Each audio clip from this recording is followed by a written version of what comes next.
Hello, everybody. We're going to get started at 5:05. Just give everybody a minute to get logged in. I'm Victoria Alexander, and this is Buying into Brooklyn. I'm going to go over a couple housekeeping things. So first things is you can ask questions at the chat at any point during this presentation, but we are going to hold questions till the end just because of time constraints. It just makes things easier. We'll be sharing relevant links in the chat throughout the presentation look for those as we go through all the different topics. You'll be emailed a recording of this presentation as well as our Buying into Brooklyn ebook. Please share a recording of the class with anybody you like or anybody that's part of your buying process. And the video will be on YouTube by tomorrow, and you can listen to the workshop on Spotify also. You can contact any of us at any point after this with any of your questions that you might not want to ask publicly. So don't hesitate to reach out. We do a women-owned business blog here at Realty Collective where we feature New York-based women-owned businesses. So you notice that we're an all-women team. And I'd like to support women that are doing great things here in Brooklyn. And I can send a link to anybody that's interested in participating, or if you have a friend that owns a company, and want to share it onto them and give your friend a little props. So I'm just gonna wait one more. Yep, here we go. There's still just a couple people rolling in. Give me one more minute and then we'll get started.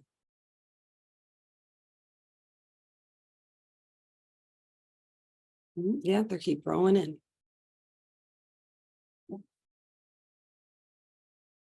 Okay, so I think wait till it's 5:06.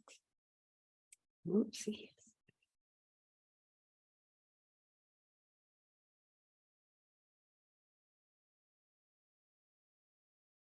Okay, I'm gonna get going. Here we go. Welcome everybody. I just went over a couple of housekeeping things. Farah's going to put something in the chat right now just so you know where the chat is and where to see relevant links throughout the presentation. I'm Victoria Alexander, and welcome to Buying in Brooklyn, the July version. I'm the owner of Realty Collective, a boutique real estate firm I started 18 years ago to defy the stereotypes associated with New York City real estate agents. This workshop was designed to outline the buying process in Brooklyn, so it is in no way comprehensive, but New York City is different from anywhere else in the country and can be overwhelming, especially if you've never done it before. So we will give you a good place to start today. We offer this workshop freely so that you have the information at your fingertips to make the educated decisions and to tear down the gatekeeping of information that is often used as scary sales tactics to frighten you into working with people that might not be the best person for the job. We want everyone to feel empowered and educated. This is the biggest investment you'll make in your life. You want to make sure you're making the right decisions for yourself and hire experts you need to guide you through the process and help you avoid costly mistakes. We'll provide the basics you need to know before starting your journey, as well as provide you with the tools to make some of the first steps. Like I said, Farah is going to be launched a poll. Please answer the question so we can get a temperature on where things are in the market and where everybody's at in this process. It's just good to know what's going on. Things were slowing up in June, but July the last 2 weeks have just been crazy with offers finally rolling in. So I'm going to introduce my team I've been working with now for a very long time, the dream team. I'm going to hand it over to Rashida. Do you want to introduce yourself? Hi, good afternoon, everyone. My name is Rashida Sadiq. I am a real estate attorney. I have been practicing now for going on 20 years. My office is located downtown Brooklyn. I represent lots of first-time buyers, whether you're looking at co-ops, condos, houses in all of the boroughs, also in Suffolk County, Long Island, Westchester, and also Northern New Jersey. I look forward to kind of giving you an idea on what, as an attorney, your attorney should be discussing with you as the process goes on, and look forward to insight giving you as you start this process. Thank you. Lisa. Take it Hey away, Lee. everybody, my name is Lisa. I am a loan officer at Cross Country Mortgage. I have been doing this for about 10 years, give or take. I specialize in first-time home buyers. I really love being part of the team that helps you buy your first home. It's a big deal. I'm licensed all over the country, so I can do loans everywhere. But my focus is New York City, Westchester, New Jersey, and Connecticut. I have tons of experience with condos and co-ops, and I'm excited to answer your questions and see how we can help.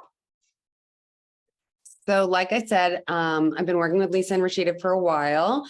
We've definitely done at least 50 deals together, and it's just important to me to work with other strong women and with people I have long-term relationships with. It's easier to keep everyone accountable and communication open, and especially in a time of the essence situation, and most importantly, keeping the deal on track. So again, I'm Victoria Alexander, and I would be part of your dream team. I would be your buyer's broker if you were looking to purchase. My role as a buyer's broker, I'm your coach. There's no cost to buyers for the buyer's broker, and it is expected in these days that buyers have representation. Dual agency sort of is a thing of the past. Even when we get a direct deal in the office, I split it up with somebody else like Tina that works with me so that there's very clear lines of communication between me and who I'm representing and who she's representing.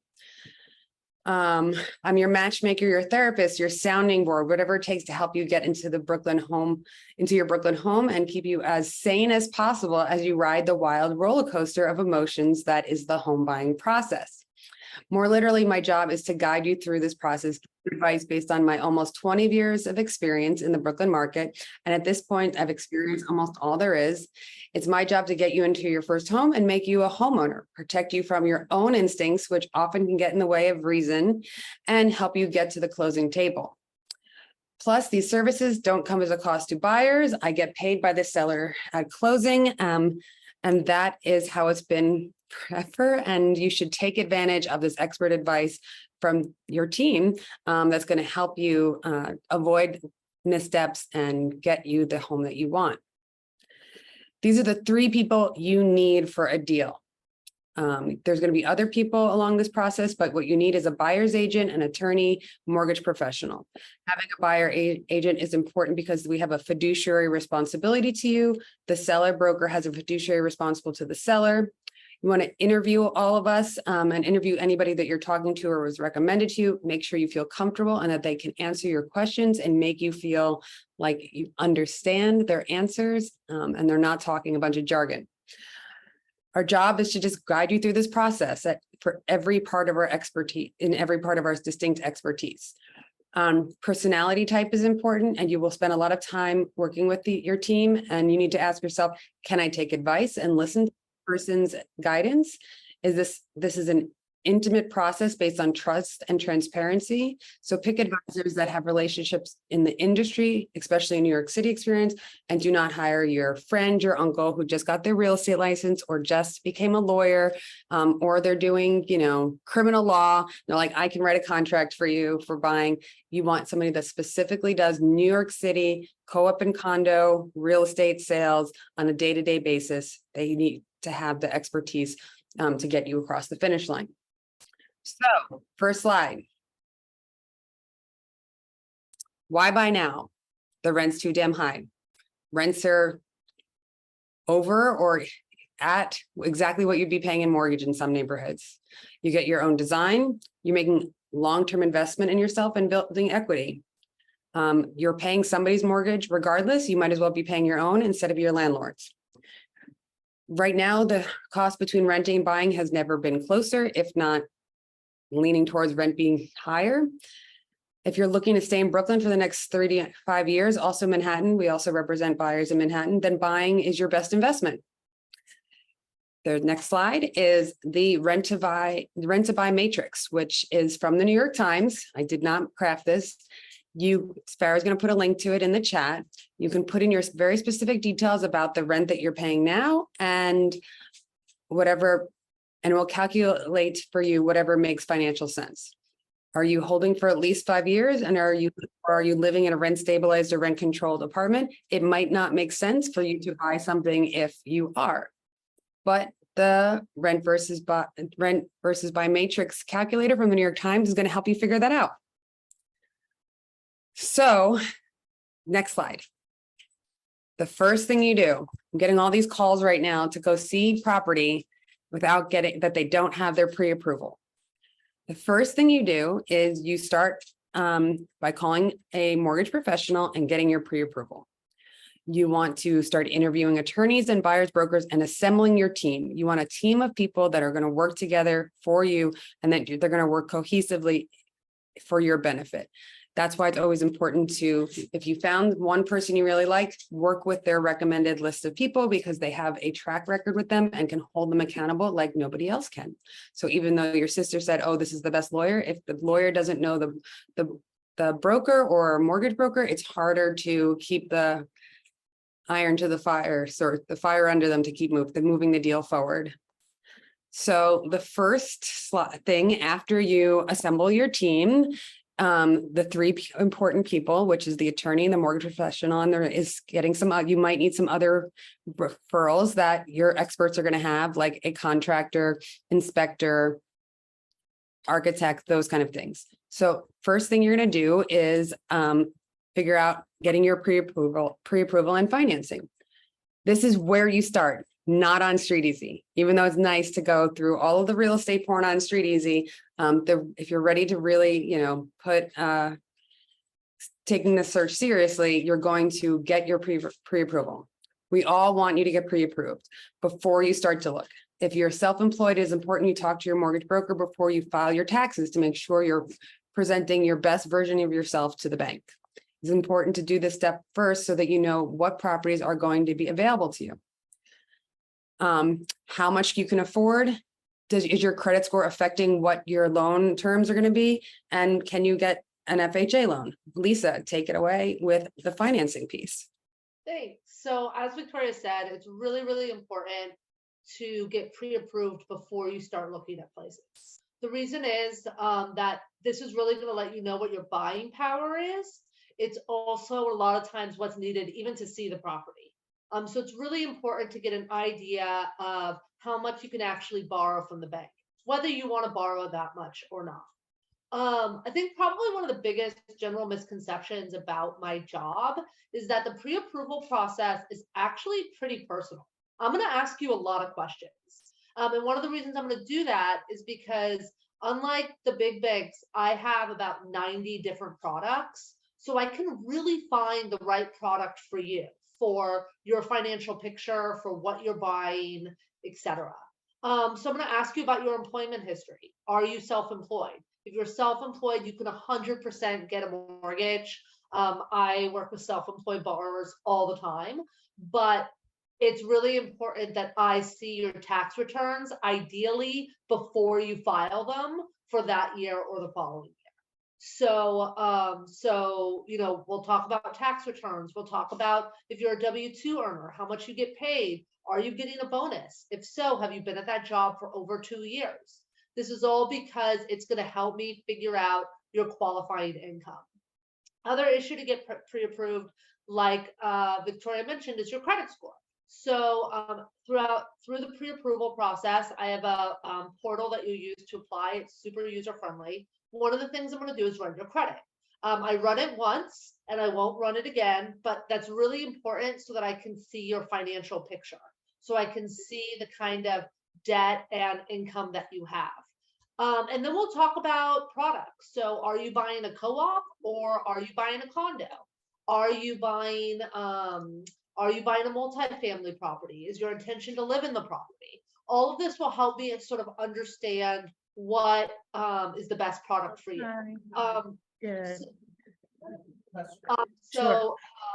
If you don't mind, I'm doing a workshop also. So. Oh, yeah, no, I hope I'm on. Hold on. Let's see if I can mute her. Great. So, Sorry. No worries. So, a few of the products that are important to talk about. One is FHA. The great thing about FHA, it's a federal mortgage program. It allows you to put as little as 3.5% down. There's a typical FHA, and then there's a 203K, which is a construction loan. Me and my team do both of them. That FHA in Brooklyn is really good for multifamilies or townhouses, not so much for condos and co-ops.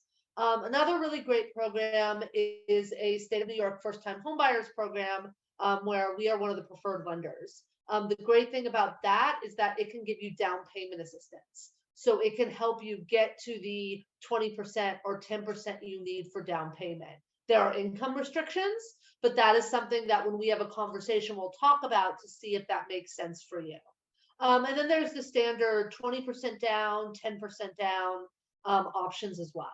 So we'll sort of have a conversation, I'll crunch the numbers, and then I'll get you that pre-approval. That pre-approval is really a working draft. So as you start to see more things with Victoria, we will sort of fine tune that pre-approval to what you end up actually wanting to buy.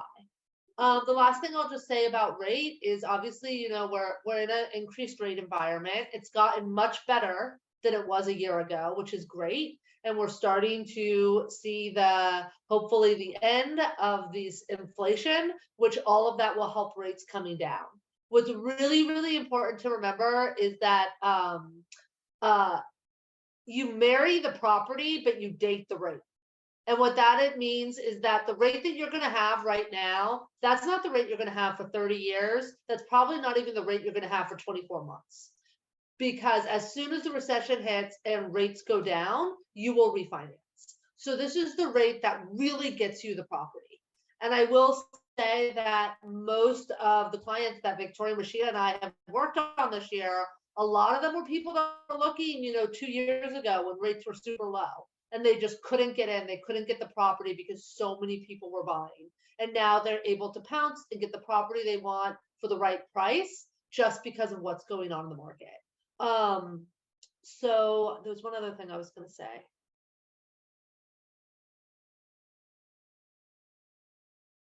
I think that's good. So Was it about so being that's sort of the idea of self-employed? pre-approval, and then you'll go start seeing things with Victoria. Standard is 2 years of tax returns and being for 5 years. You can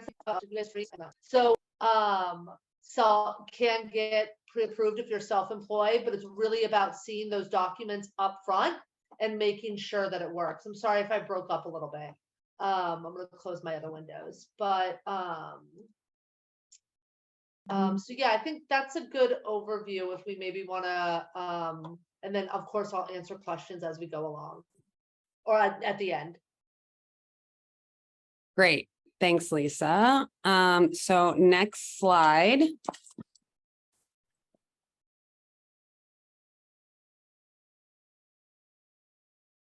So just to reiterate what we were talking about with Lisa is that it's very, very important that you're hiring New York City experts.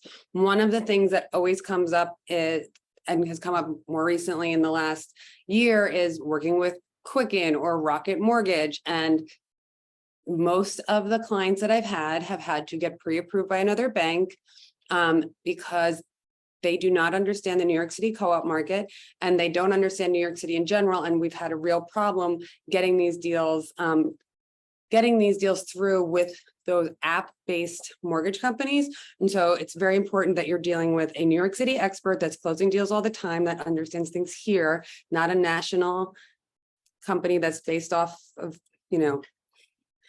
technology, that can really guide you through this process, because there's lots of different moving parts all of the time. And Lisa's team has just been so great about making sure we're meeting our deadlines and turn times.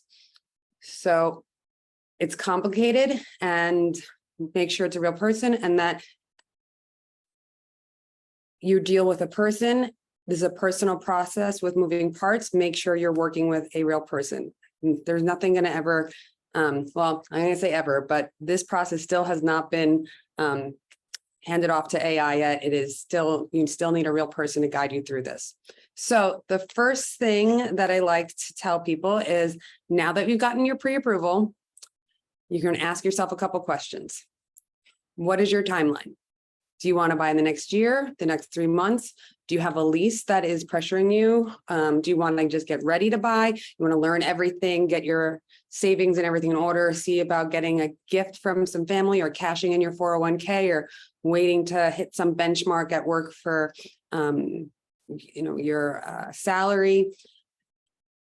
I tell people that they need at least 3 months lead time from leases, but it's great to have a little bit more buffer time in case what you're looking for is not on the market right now. And some people I've worked with for 5 years, like it's just taken them that long to get all their ducks in a row. So just keeping in mind what your timeline is important. Don't feel like it's ever too early to reach out to any of us. This is a long game marathon, not a sprint. How long are you going to live in this property? We say the break-even horizon is 5 years. So understanding that to cover your closing costs on both ends of your deal, plus appreciation, it takes usually about 5 years, unless you've bought a unicorn, to see the finances even out for you or see a profit. Because you don't want to be losing money on this investment. Then budget. There's a lot of things to think about when you're buying, not just the closing costs and the interest rate, but also the maintenance and common charges. Do they affect what you can afford? There's a big difference between $500 a month and $1,000 a month.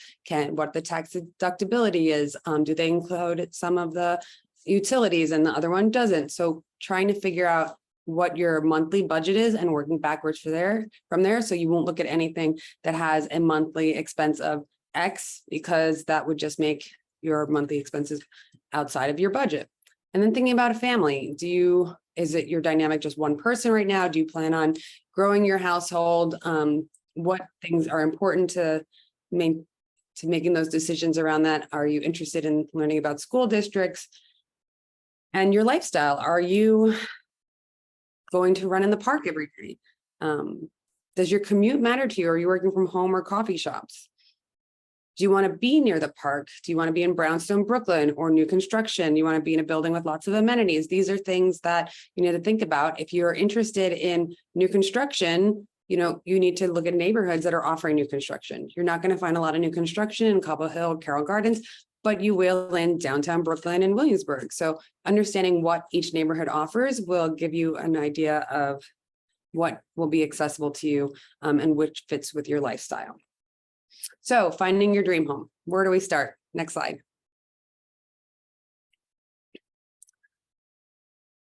Location, site, type, amenities. These are just like before, thinking about what is important to you, what neighborhood is going to be attractive to you. So the type of home. If you're interested in co-ops, you're going to have to look at co-op neighborhoods. Prospect Heights, Brooklyn Heights, Park Slope. These are the neighborhoods that have a decent amount of co-ops. Do you want to feel like there's a neighborhood outside of your door, or are you okay with having to travel, or being close to a train is more important, or you want to feel like you're in an industrial area, or that you're on Main Street, or you're in a quiet tree-lined block of Windsor Terrace. These are things that you take in consideration, and then trying to mesh that with the property type. And then the amenities. So if you do want new construction, are you going to be able to find new construction condo in a very quiet, quaint little brownstone neighborhood? That would probably be Bed-Stuy or parts of it. Do you want a doorman building? Then you're probably looking at a co-op, because everybody's doing virtual doorman buildings in these new constructions, unless it's there are a handful of them. They're not making very high-end luxury buildings in Brooklyn. There's a bunch of them that give the ones in Manhattan a run for the money, but you're not getting karaoke rooms and yoga rooms and all of that, except for I think 3 or 4 buildings right now that offer full amenity packages. I always tell people to make their 5 deal breakers.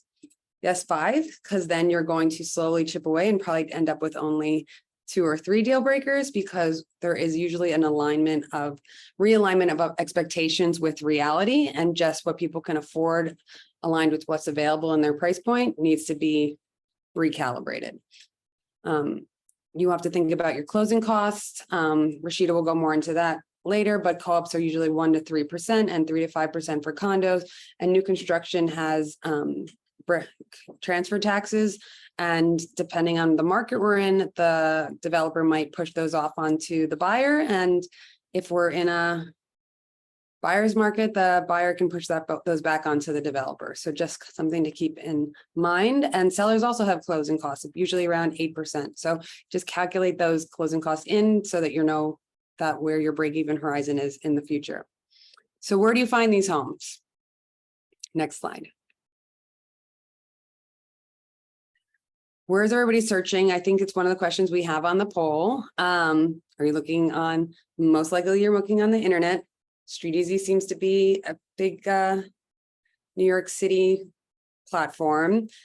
Zillow owns StreetEasy, but you will see listings on Zillow that are not on StreetEasy. Realtor.com, I know a lot of people use. Some people use Redfin, which is just like a very strange place. It is not all encompassing. A broker's backend database plus StreetEasy usually is the best way to go about setting up a search criteria, because StreetEasy, since it's free for sales listing, is a catch-all for all the brokers that are not part of REBNY, and then the backend database for brokers that are part of REBNY, and REBNY is the Real Estate Board of New York. So Corcoran, Sotheby's, Halstead, Compass, we're all REBNY members, including us, and you want to make sure you're working with a reputable broker, and that's usually a REBNY broker. Real Estate Board of New York, we're all part of an ethical standards to make sure that we're all acting in accordance with the morals and ethics provided by them, outlined by them. So the internet has changed everything for real estate. Gone are the days of pocket listings and brokers only having access to their listings. Everybody's co-broking and working together.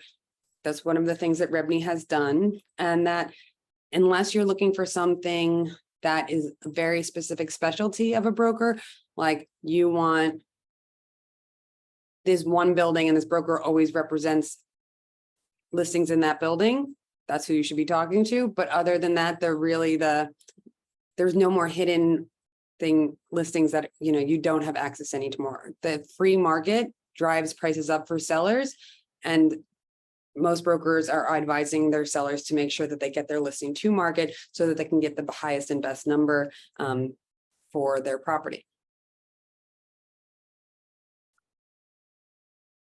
REBNY has their own backend database also, so there's no more gatekeeping of information. Also, people are using Trulia. And like I said, StreetEasy best reflects accurate tax info for New York City and accurate descriptions of if it's a condo or a co-op. Zillow all the time is writing that co-ops are condos, and it is very confusing and misleading, especially if you want to be able to have the flexibility of renting out your space in the future. Co-ops have a lot of restrictions around that, and you should not be purchasing a co-op if you're going to be moving to Europe for work or want to work remote in the next couple of years and rent out your apartment. You're just going to come with a lot of obstacles. Just keep in mind too, when you're looking at listings online, it usually represents the seller's information or a broker's information that has paid to put their name on another person's listing. You should be streamlining the process and sending any listings to your agent that's representing you, and then they will schedule all the appointments for you if you tell them when you're available, and make everything streamlined for you so that all you have to do is focus on, hey, I like this one, pass it on, and you can get back to your day job. It's the broker's job to escort you around and make life as easy as possible. So don't be reaching out to everybody on the internet because you have not screened them. And then once you call the person that's paid to have their name on the listing, they will be calling you all the time, trying to get you to be their broker. And then the seller's agent represents the sellers, and the seller's fiduciary and their fiduciary responsibility to the seller. They're always going to be, and because that's where this allegiance is, in my mind, their first rapport is with the seller, and you should have your own expert advising you through this process and not be handed the one that the seller provided to you. You want to make sure the person asks the right questions and develops a competitive offer strategy for you and helps you figure out the best steps for and has your best interest at heart. And you can end up losing more money than you save by trying to do everything yourself, especially if you're not an experienced negotiator and understand the real estate market. So making an offer and negotiating. I cannot stress this enough. You need to be ready. This is why the first step is always get your pre-approval, because when we submit an offer, we have to submit your pre-approval. And if you find out we go out this weekend and you fall in love with something on Sunday and you don't have your pre-approval, means you also don't have your cover letter and you still need to fill out the revenue submit offer form. And you're going to want to look over the comps and have discussions with me about what the right offer is. So do yourself a favor, get your pre-approval in, start working on your cover letter and do the general outline of the homework that I assigned to you so that when you go out for your first time, that if you did fall in love with something, you could be competitive because you're going to be working against all these other buyers that are in the market that are ready to go. They're waiting for this listing to hit the market. There's no new inventory. They're waiting for the new inventory to hit. And it's just hit and they're going to beat you to it because the first offer that comes in has a psychological impact on the seller. They feel like an obligation to these people and you want to be ready to go and have all of your paperwork organized and ready to send over to the other broker through your broker, making your offer. It also shows that you're serious and confident in what you want by getting the first offer in. And understanding that letting the seller know that you understand the existing market conditions. One, by searching and looking at lots of things. One of the main resources that working with the buyer agent provides is their relationship and not other agents. They do repeat deals together and understand the seller's agent strategy and temperament can give you a real competitive advantage, especially in a hot market. Their seller agent wants confidence in the deal, confidence in the other broker that they're going to guide their buyer through the process, and confidence in the buyer and their financials. So for example, I've worked in Brooklyn for about 20 plus years. I've owned my own The Realty Collective for 18 years, which means I know many of the agents, especially the seasoned ones, and that work around here and it's more to my client's advantage working with me, who's somebody that everybody knows, rather than their best friend that just got their license last year that doesn't have a relationship rapport or enough experience to really, give them a competitive advantage on working with them. That's one of the key benefits.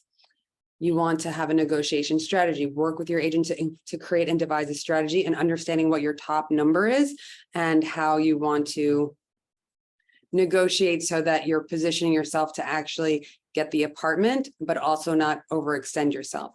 In bidding wars, it's always hard to understand if it's best and final, what your highest number is, and constantly talking about this before you go down this path is an important part of not letting your emotions overtake your reason in getting this unit. And that's why getting ahead of the market and getting out there and seeing things sooner than you're ready to move so that you understand where the value is and what you want before, you have to make a decision. So Rashida's going to talk and Lisa are going to talk about what happens now after we put an offer and the offer gets accepted. We're going to talk about contingencies, inspections, and as-is sales. And these are the different terms of the deal. And so understanding if you have a financing contingency, an appraisal contingency, and an inspection contingency. I'm going to hand it over to you, Rashida. Hi, thank you, Victoria. So now that I always tell clients, I'm the last person along the leg. Well, technically, you have your pre-approval, you found the property, and now your offer's been negotiated.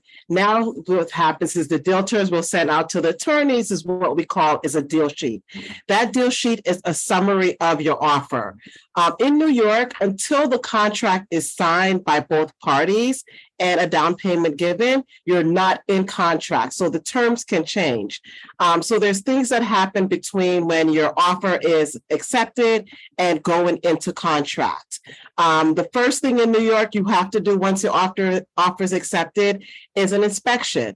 I recommend an inspection whether you're purchasing a co-op, a condo, or a house.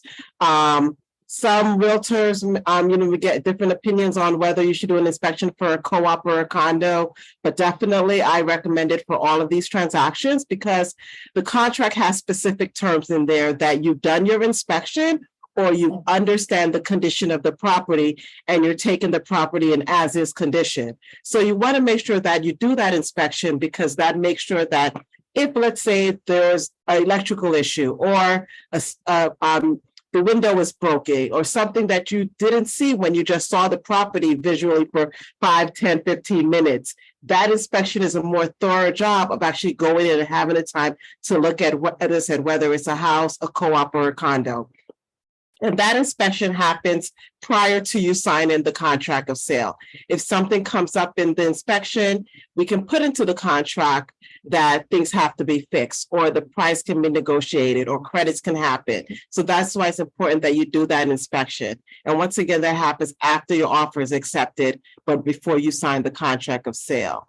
Other things that happen depending on the type of property that you're buying is co-op or condos. Your attorney has to do what we call is due diligence review. That's reviewing the building financials, the offering plan, the financial statements, the board meeting minutes, getting the house rules, getting the co-op or the condo application, sublet policy, alteration policy, pet policies. Because once again, before you sign the contract, you want to know what type of things you're going to be subject to once you become a unit owner, whether you're buying a co-op or a condo. You want to know what to expect in that co-op application, or if you're buying a condo in that waiver application. Because the contract, once again, states you've reviewed all of these items and you understand that you're taking it subject to these things, especially if you have pets, if you plan on doing alterations. Buildings sometimes have restrictions on how long you're able to sublet, if there's a if you're allowed to sublet at all. So these are things that you want to know as part of the process and happens during that due diligence. The due diligence can take sometimes a week or two, depending on the building, because your attorney is gathering the information from the management company, going in person to review the board meeting minutes. You want to find out about the maintenance increase history, common charge increase history. Is there litigation? Victoria had mentioned something earlier about your budget. So yes, you want to think about what your monthly principal and interest is going to be for your mortgage statement. But if you're looking at a co-op or a condo, you want to also find out, does this building have a history of maintenance increases or assessments? So if your attorney's doing the due diligence, they'll see, oh, there's been maintenance increases of 5% for the last 5 years. That's something important that you want to know because you want to allocate that and try to plan that as part of your budgeting as well. So once again, that due diligence is happening prior to you signing the contract. If something comes up in the due diligence and you say, hey, there is this assessment I didn't know about, or, the financials are bad, or there's litigation, so this isn't a property for you, you can walk away from the transaction. You're not bound until, once again, you're in contract of sale. So it's very important that your attorney does that due diligence thoroughly and make sure that you understand what you're going into before signing the contract of sale. Other things that happen that are done after you go into contract, but some of the terms that your attorney will explain to you is your contingencies. So your inspection contingency is, as I said, prior to you signing, but once you go into contract, you typically have your mortgage contingency. That's when your bank is going to do the appraisal on the property. If you're looking at a co-op or a condo, your bank has to approve the building. If you're looking at a house, your bank also is doing the appraisal on the property. They're getting your tax return. So it's a lot more formal than just your pre-approval letter. Your contract will have a time period, typically 30, 45 days for you to get your mortgage and get that formal commitment letter. And if during that time, the bank isn't able to give you the commitment, it doesn't appraise, so the bank isn't able to give you the value of the property, the amount of mortgage you need. These are things that have a contingency and you have a right to cancel the contract and get the return of your deposit. So important part of the offer, I haven't seen it a lot lately, but at one point people were negotiated and not waiving their financing contingencies, waiving appraisals. But I think most contracts now have those contingencies. And when you're putting in your offer, you want to speak with your agent, your realtor, to make sure that you understand any contingencies that are going to happen after you sign the contract as well. So that's your main mortgage contingency. Lisa will go back a little bit more on what the bank does once you get into contract. But other things that are part of your contract is title. You have to make sure you're getting good title to the property. So your attorney is going to order a search on the premises. They search your name. I make the joke to clients. I'm like, a parking ticket comes up. So if you have a car, you rent a car, Metro card tickets, all of those things come up because the search is going to be searching your name. They're searching the property. They're searching the seller as well. And these come up in that title or lien search. So you want to make sure that any kind of judgments or liens, tax liens, anything is paid up, because that will come up and affect your contract of sale as part of the process of you going into contract. The as-is provision is, once again, it's, I guess, a pseudo contingency, because your contract does provide that the plumbing, electrical systems, things have to be in working order. But once again, it's dependent on when you did your inspection, because if you didn't do your inspection and turns out the window was broken when the property was shown, but you missed it because you only saw the property for maybe 5-10 minutes and you didn't do an inspection. When you go to close and you do your final walkthrough, the seller may say, hey, that's been like that. It's as is. So important that you do a thorough inspection and understand the condition of the property, because that's a term that's in your contract of sale. So those contingencies and those terms can be negotiated. So even after your offer is accepted, you're getting you into contract. You want to get that due diligence. If something comes up, we can renegotiate some of the offer terms, or everything goes well, you sign your contract and you get into your next part of your mortgage contingent of getting you into contract and getting you your mortgage. If you're buying a house, typically your mortgage, once again, 30 to 45 days. And then next step is your bank clearance and scheduling your closing. If you're looking at a co-op or a condo, you're going into contract, getting your mortgage, and then your next contingencies would be co-op approval if you're getting a mortgage.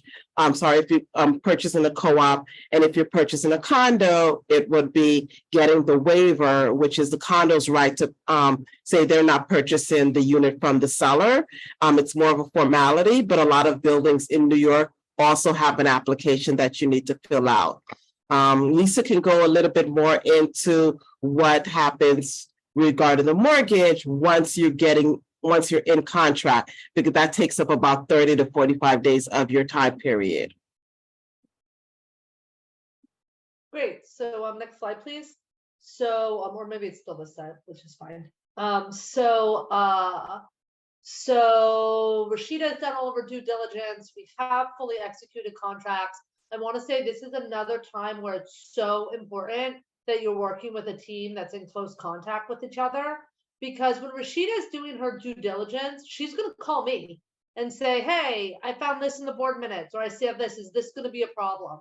And that helps so much, because 9 times out of 10, if there's an issue with the co-op or condo building, I can find a solution. It's just about knowing about it as soon as possible. So once you have fully executed contracts, we have what's called a live deal, which means I'm going to get documents updated from you. I am going to get the appraisal ordered, and we are going to work to get you into underwriting as soon as possible. When you're through underwriting is when you get that mortgage commitment that Rashida talks about, which satisfies the mortgage contingency deadline. I have to say, I think that this is a place where me and my team really, really shine. And if you will look me up on Yelp and Zillow and all those things, you're going to hear a lot about how fast me and my team are.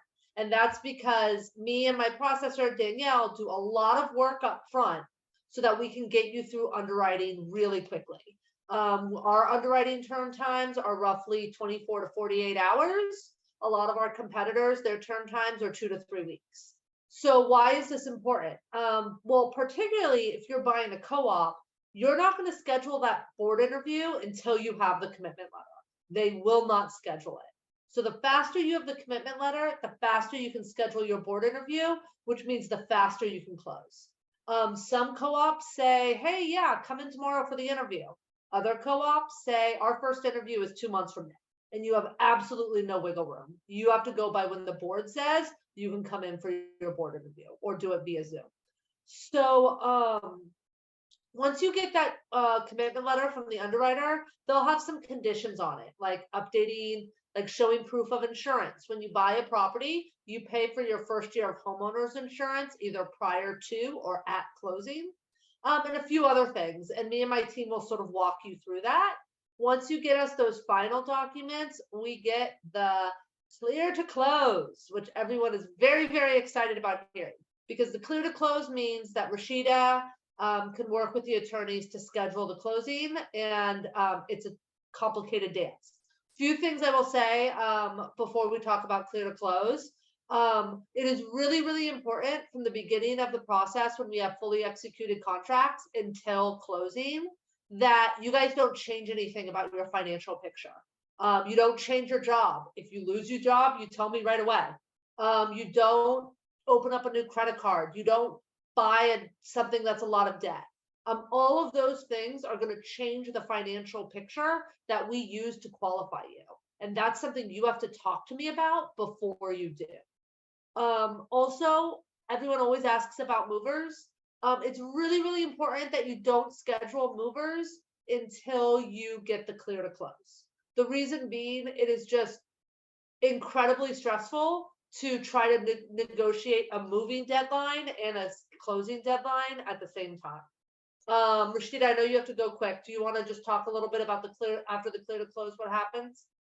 Yeah, I'm going to just talk a little bit also about like timing wise and the things for New York as far as you're in contract also. So as I mentioned, the mortgage contingency period is 30 to 45 days.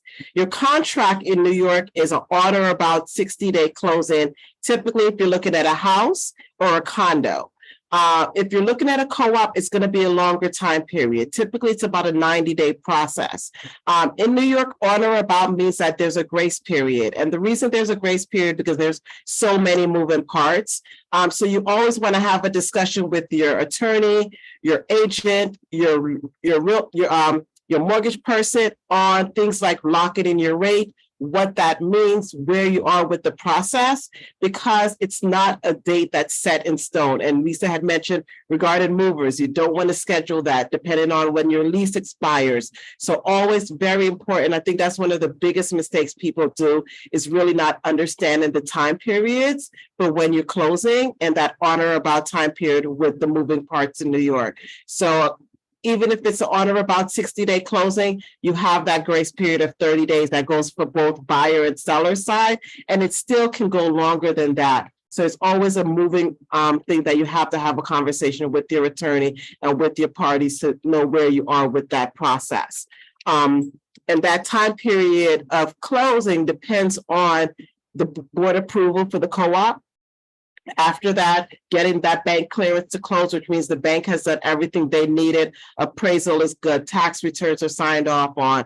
All of the documentation they needed from you, all the documentation they needed from the bank, from the co-op or the condo building. And your attorney will be the one, once they get that clearance to close from your bank, will be the one to coordinate with the different parties on scheduling you an actual closing date.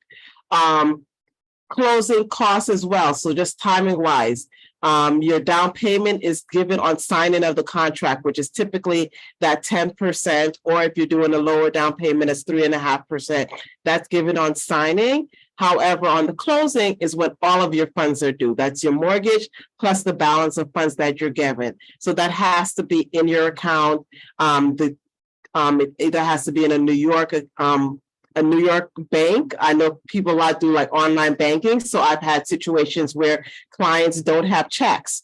So then we have to make sure that they're able to wire funds to me to make sure that I am able to issue checks on their behalf on the time of the closing. So things like that, moving around funds, where you bank, is important to have that conversation with your attorney, with your loan officers, so that they can plan accordingly as part of that process.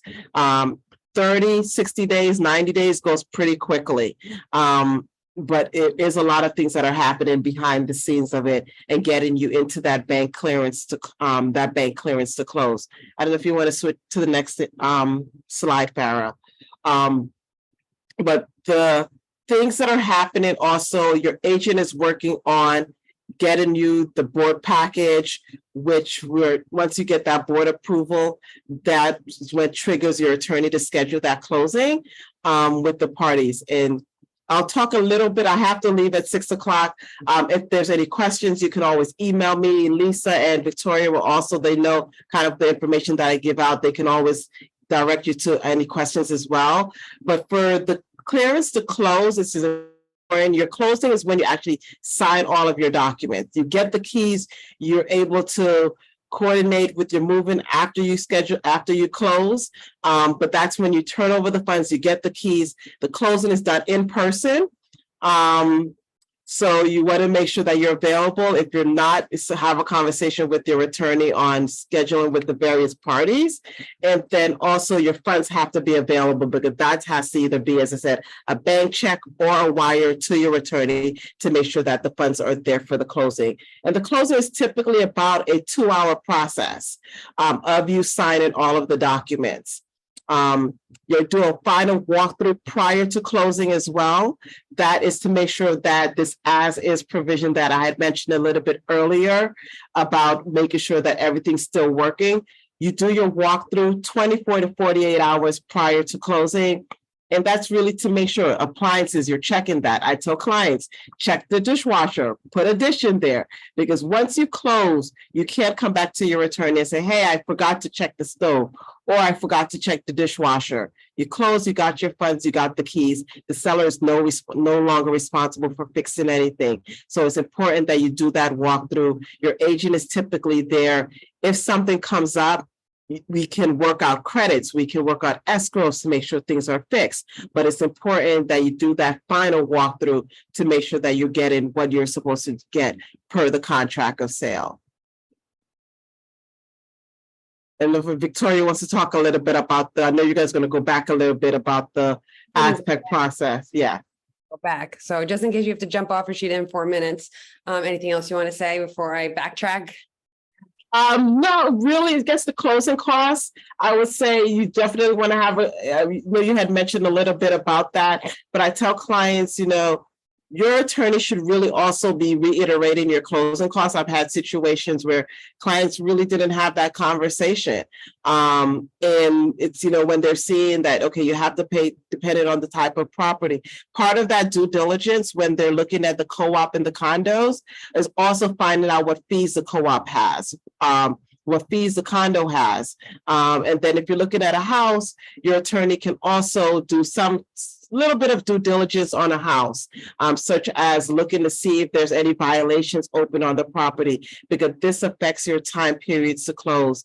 But as a first-time buyer, I would say my top thing that kind of mistakes first-time buyers make that really need to is really about the timing, and then making sure that they understand that 60 to 90 day period sometimes goes longer, having that conversation regarding rates and about rate extensions if they're locking in their rate with their loan officer, so that they understand what happens if they don't close by that time period through no fault of their own. So the seller can delay a closing, and that will push your rate to, you may have to pay an extension fee. So I think that's on my mind, because that seems to be the main thing that's been happening recently. A lot of times with first-time buyers, is really that rate, and also the time periods to close. In New York, it's not a set date; it's a moving date.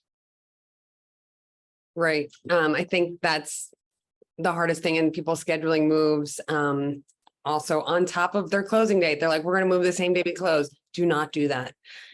there's always a wrench that gets thrown in, and you want to not be making this process that's very stressful with all these moving parts, even more stressful, with adding moving on top of it. So I'm just going to backtrack and talk a little bit about inspection. So we get the offer accepted.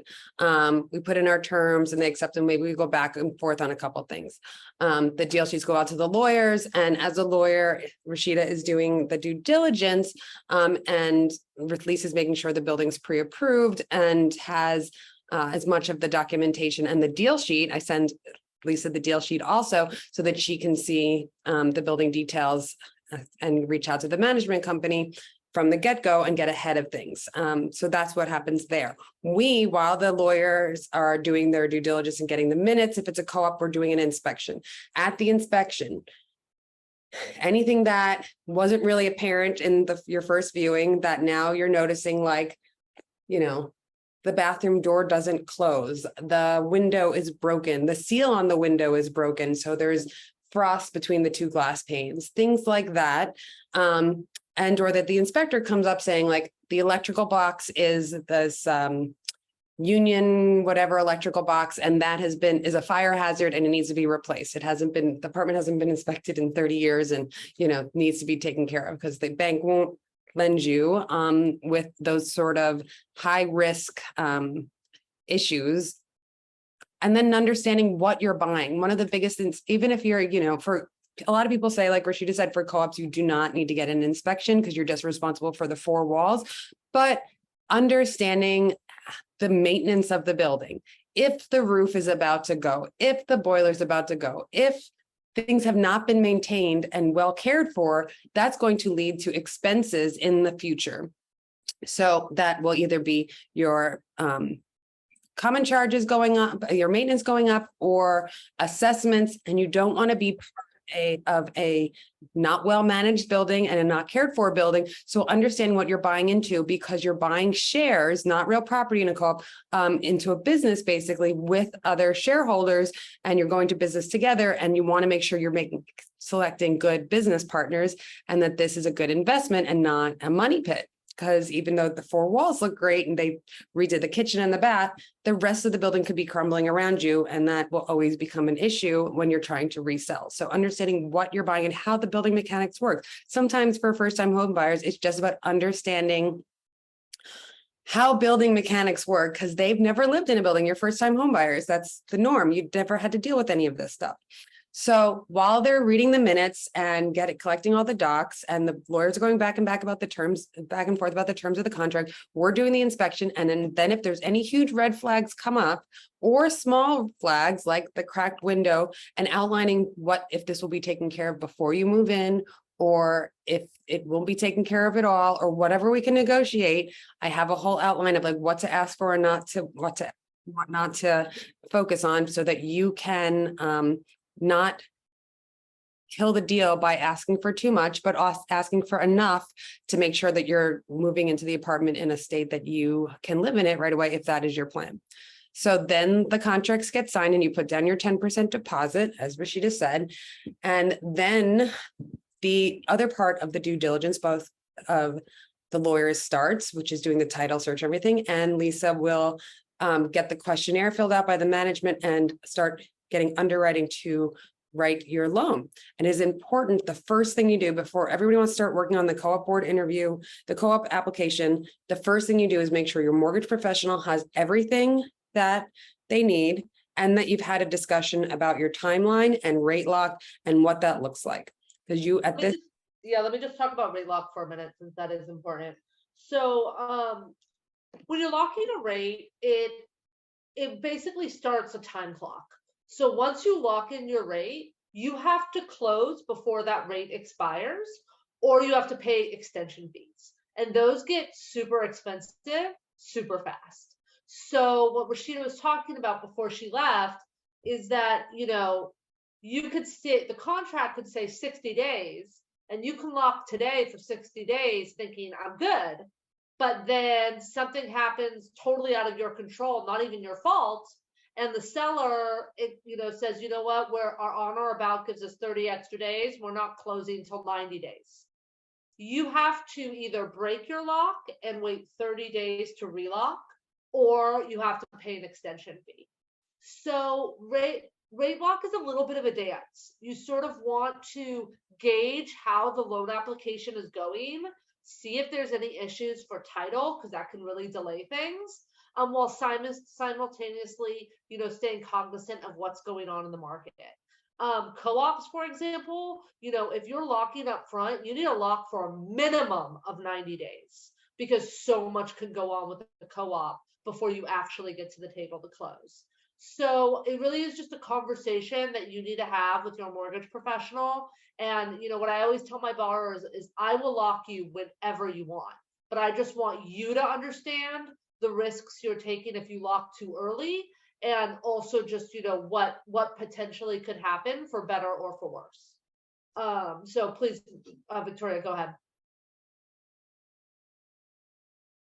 So get all your paperwork into Lisa, your mortgage professional, and make sure that they have everything they need so you are not the holdup on the deal, because you are not going to be able to submit your board package, which we will be diligently working on while everybody else is working as well, until you have your commitment letter. So if the bank is not giving you your commitment letter, we can't get the board package in, which means you can't get approved by the board and schedule your board interview. And that means then you can't get clear to close from the bank and you can't have closing and move in. So there is a timeline and sequence for everything, and understanding the sequence and making sure you're doing everything on your part is an important part of that, because everybody else is working really hard to help you facilitate your timeline goals. I will be working with you along with my team to make sure you have a beautiful board package. You can look at the glowing reviews we also have on Google about how great it has been to work through this very intimidating process for some of our clients to organize all of your documents. Some of our board packages have been almost 500 pages because some people have very complex tax returns because they sometimes need to also be still printed out and hand delivered to co-op management companies that then submit them sometimes 5 times in duplicate to the board to then schedule your board interview. So we will be working on that. Condos are a little bit simpler.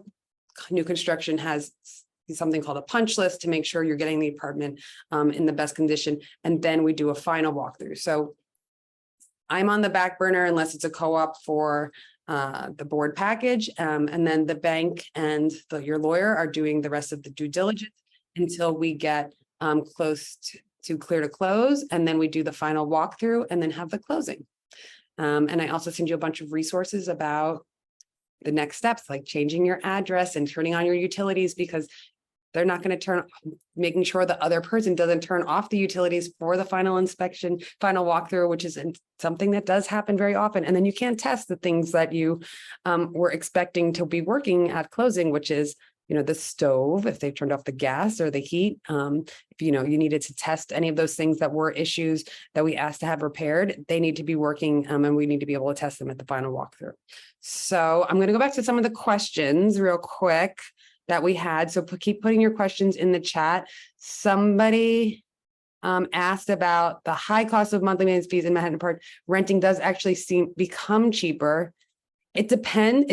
It really depends on so many factors, but at the end of the day, even if it's say $300 or $400 cheaper, right? At the end of the day, maybe the things you're looking at, it's $1,000 cheaper. So maybe find a co-op that has less amenities, so you're not paying such a high monthly maintenance for amenities that maybe you might not use. But say it's $300 or $400 difference.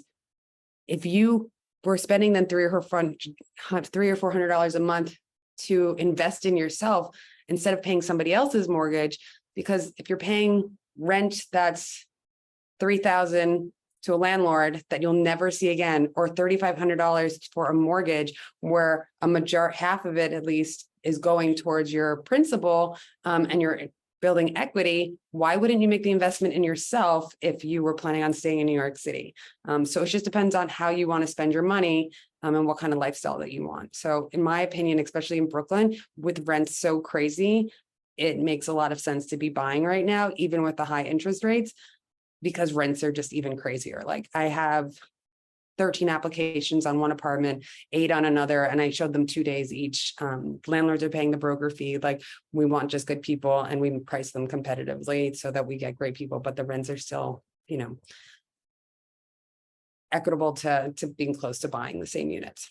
I want to buy a multifamily with friends. Can you speak to that scenario? That's for Lisa. Yep, so that's a very smart idea. I've had clients who have done it a bunch.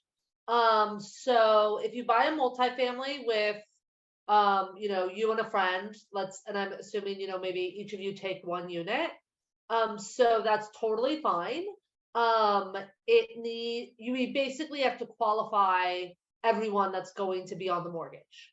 So that's sort of the trick involved with going this route. The other thing you also have to realize is that the trickiest part of this scenario is if one of you wants to sell before the other. So I always tell my clients who go this route is you need to have a very good lawyer, because you guys want to have everything stipulated about, hurdles that could happen down the road, so that, you stay friends through this.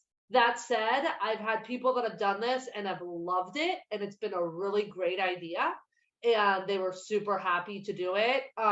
It's just, it's a little bit of an unconventional, quote unquote, way of going.